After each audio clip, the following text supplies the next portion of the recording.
there are many, many versions, viewers. Tonight, we will try to pierce the fog of war. We will be joined by an Ukrainian MP and a Russian journalist. The idea is not to pit them. They're already pitted in the real sense on the ground. And we are seeing the disastrous consequences of that unfolding on a minute-to-minute basis. The idea here is not to unleash two antagonists on each other to get a thrill. No. The idea is to get closer to the truth and facilitate a certain degree of reconciliation. The questions are intended to solicit reactions to the most basic questions.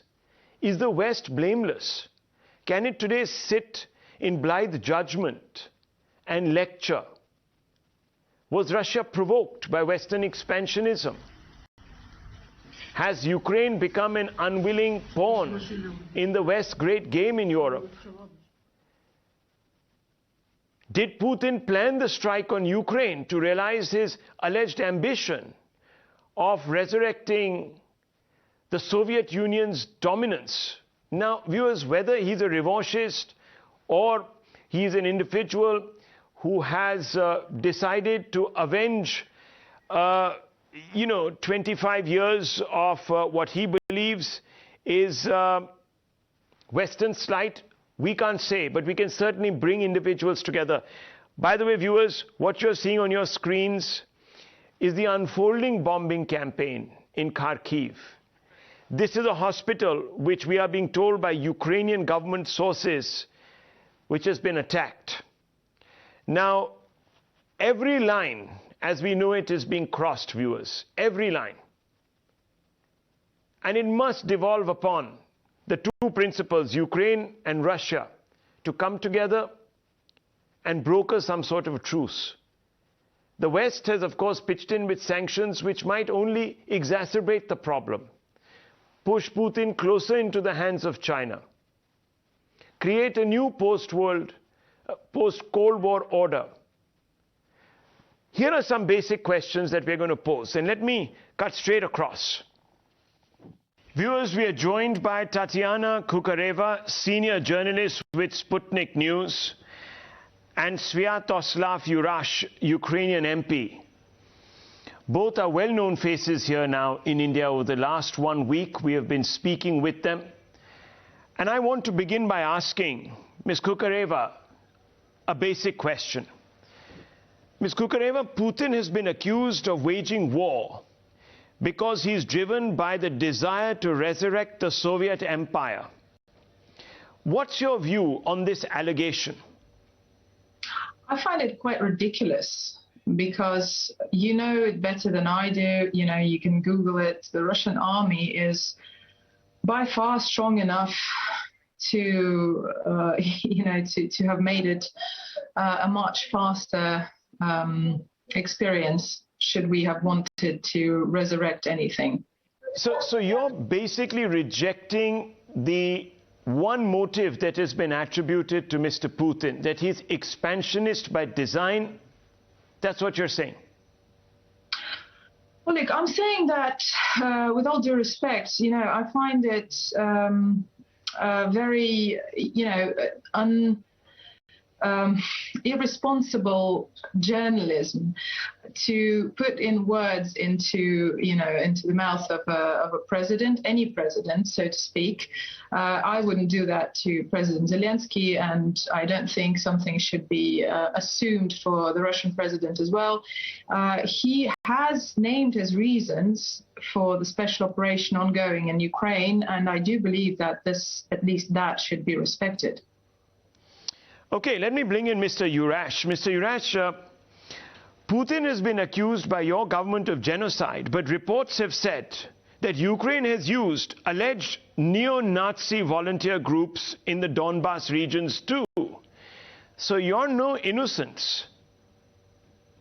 That is pure madness compared to reality on the ground. I am currently in Kyiv, which is sieged hard.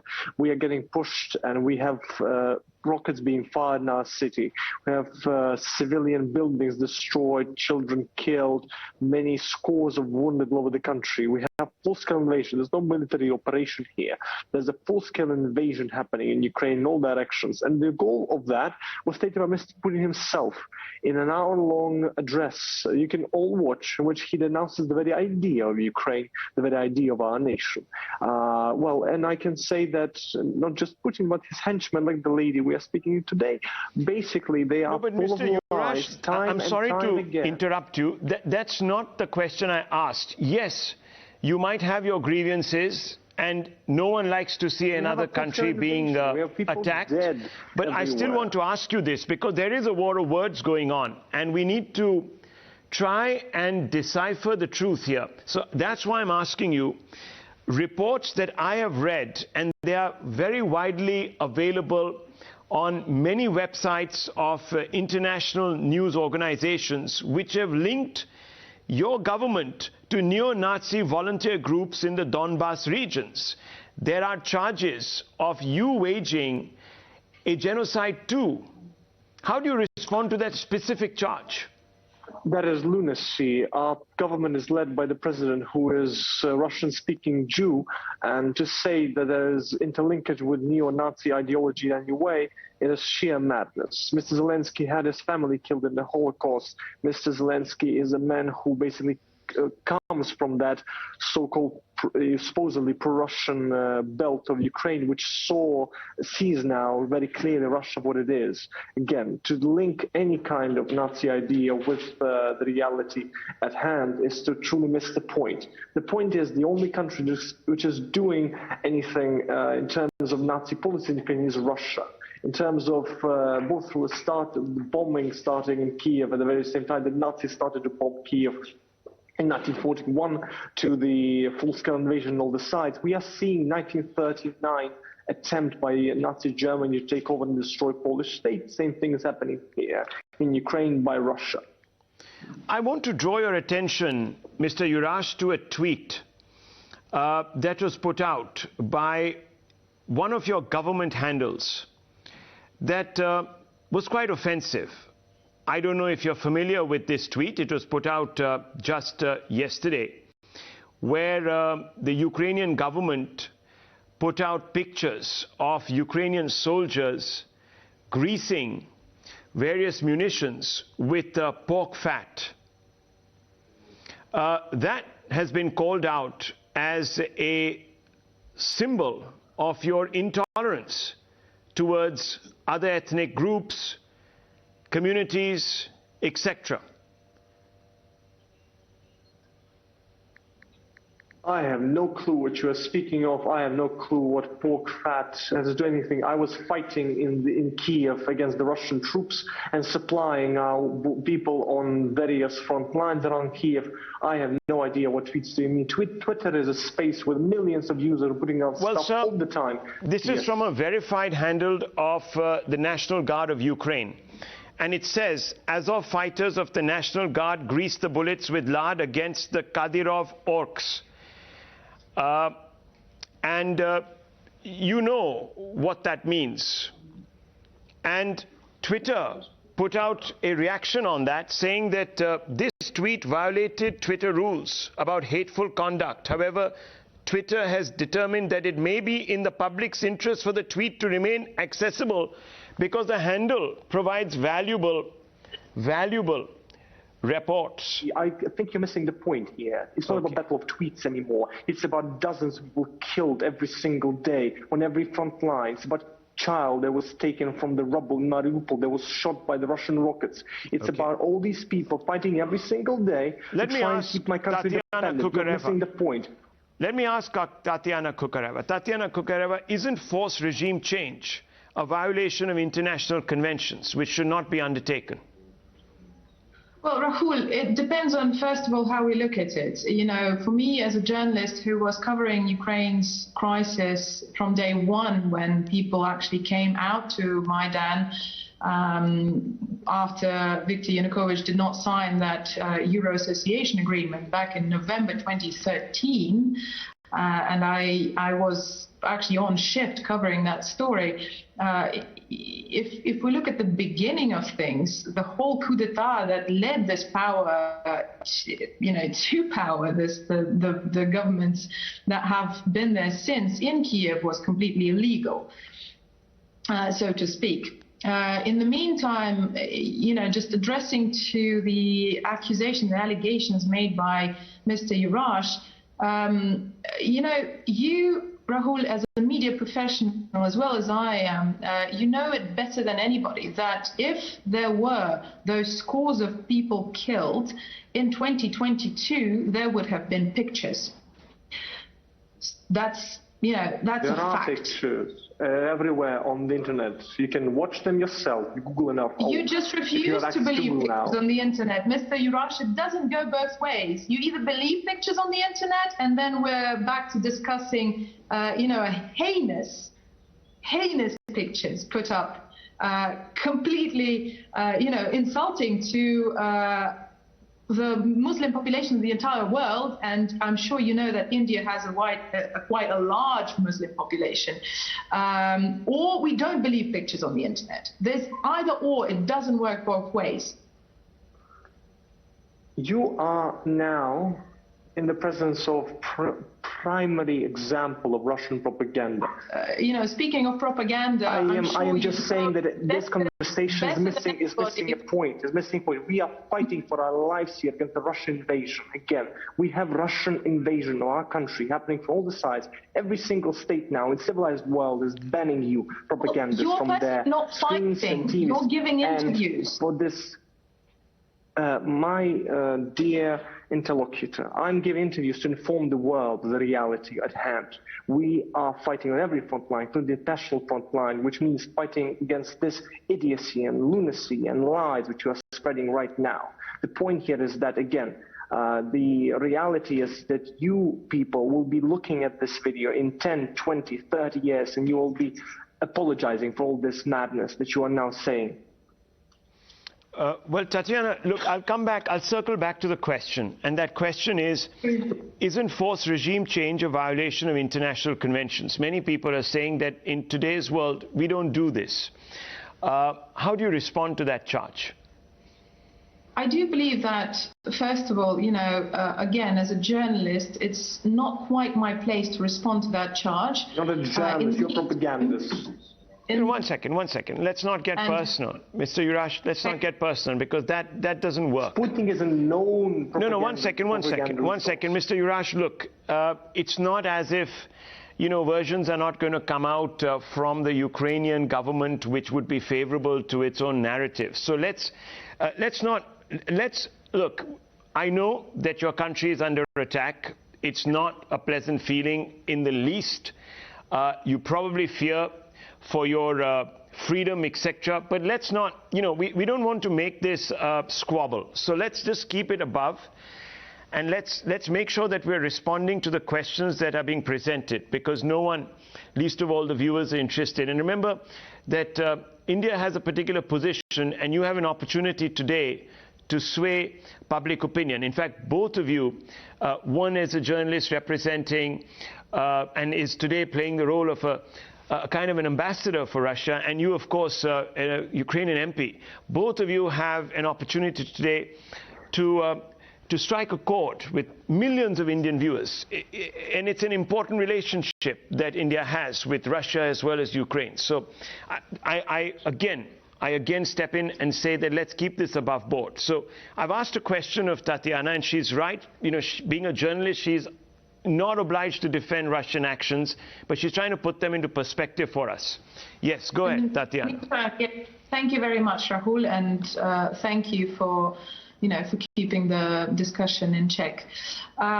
Look, if we take a step back, to 2014, it is a basic right for any people, for any ethnicity, for self-determination. That is chartered in the UN. This is one of the most basic principles of international law. And the two republics, the two Russian-speaking republics that declared independence back in 2014, then faced 8 years of massacre by Kyiv. Unfortunately, Mr. Yurash, who was born in Western Ukraine, I'm very sure he doesn't see things the same way, because those are, again, Russian-populated areas of Ukraine, Russian-speaking populated areas, populated by people who consider themselves to be ethnically Russian and to have Russian as their native language. And I do believe that this is extremely important. So an extremely important point here being that that referendum was done according to the letter of international law. Now we can discuss whatever allegations come later, but it was not Moscow who broke that law first. He did not recognize it, who then enforced 8 years of massacre on those republics. Okay.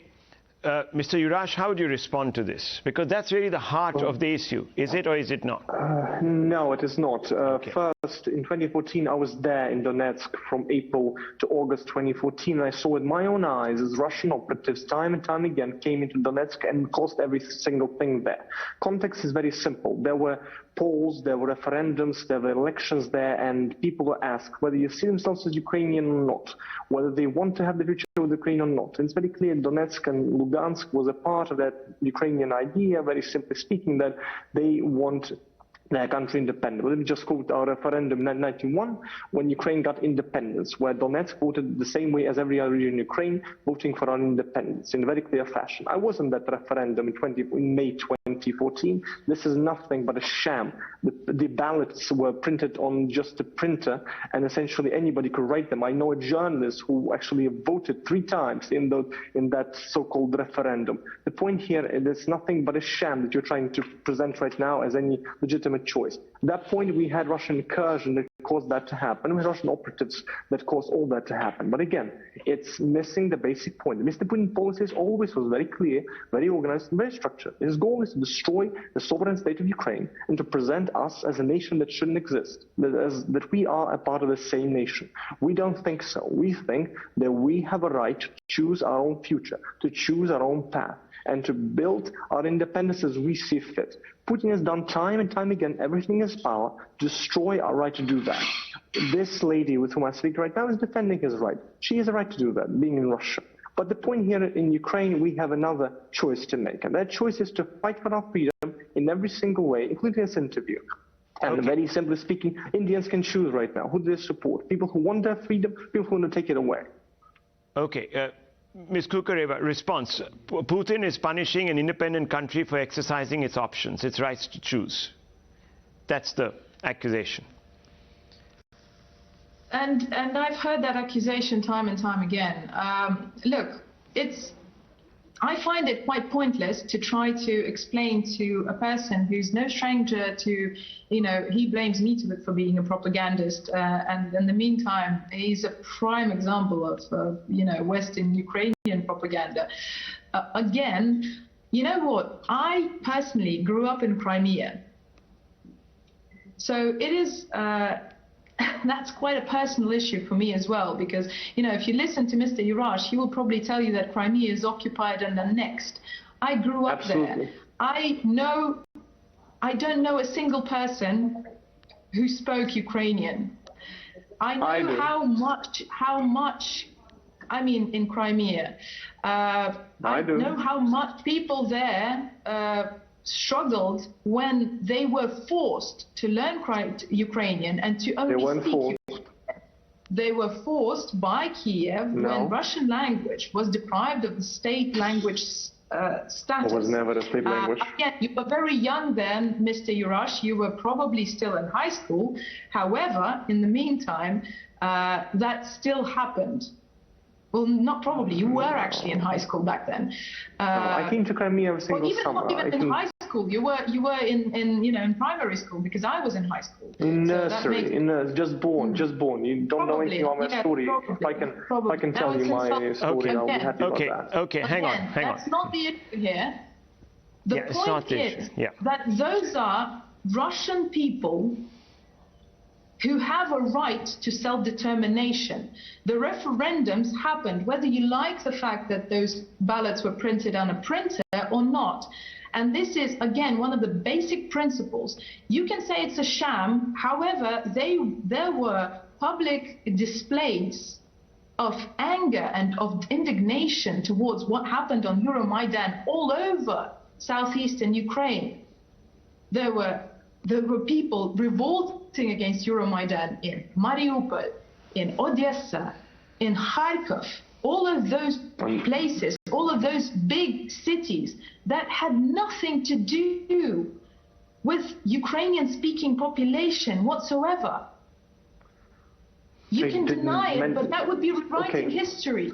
That's all on Wikipedia. You can Google it if you don't know about it. I'm happy if I can say a word. First and foremost, Ukrainian questions should be resolved by Ukraine. I'm very famed in my position that I'm very much a liberal on matter of Russian language in Ukraine. I very much see liberal at all, are you? Your party is not liberal. Can I say a word here? So the point here is that as far as the Russian language is concerned, again, Ukraine is now led by a Russian-speaking Jew from the Russian-speaking part of Ukraine. As far as the question of our position, language question, it's a very clear position which wants to include every single Ukrainian, no matter whether he's speaking Russian or Ukrainian. People like myself see even more so a place for Russian language in Ukrainian nation, because I've seen numerous people who have fought the Russians, beat the Russians, and destroyed the Russian forces all over the country, and spoke Russian in the meantime. Ukrainians who speak Russian are as much a part of Ukrainian nations as everybody else in our country. We are a nation that respects everybody. And the argument that Crimea can just go and leave, because I didn't mention that, I was speaking about Donbass referendum, which was absolutely a sham in every way like Crimea, but I didn't see it. I was in Crimea in 2014 and didn't see that referendum. I saw the referendum in Donbass. The point is to say that argument to India, which now is trying to tell the world very simply that as far as the Kashmir question, it cannot just change borders like that and try to rest on the laurels of popular will. I mean, it's missing the point. I think Ms. Kurkova is not really in the context of Indian discussion. Mr. Yurash, hang on. Mr. Yurash, look, let's not bring you've been, of course, to India. You've studied in India, if I'm not mistaken. Indeed. So you know the complexity of the question with regards to Kashmir. Now, Kashmir, there's no parallels here.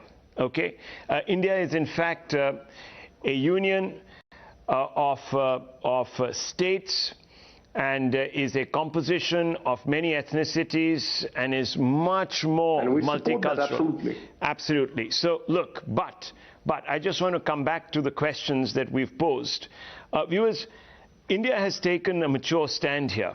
It's taken a mature stand and a principled stand, calling for resolution, calling for dialogue, but not stepping into this, because throughout history, we have also had problems negotiating our position with the West, and we haven't found support with the West. I'm not suggesting for a moment, viewers, that India is paying back anyone in the same coin, but certainly India also has a right, of course, to pick a side. And in this particular unfortunate conflagration, it has picked the side of judiciousness.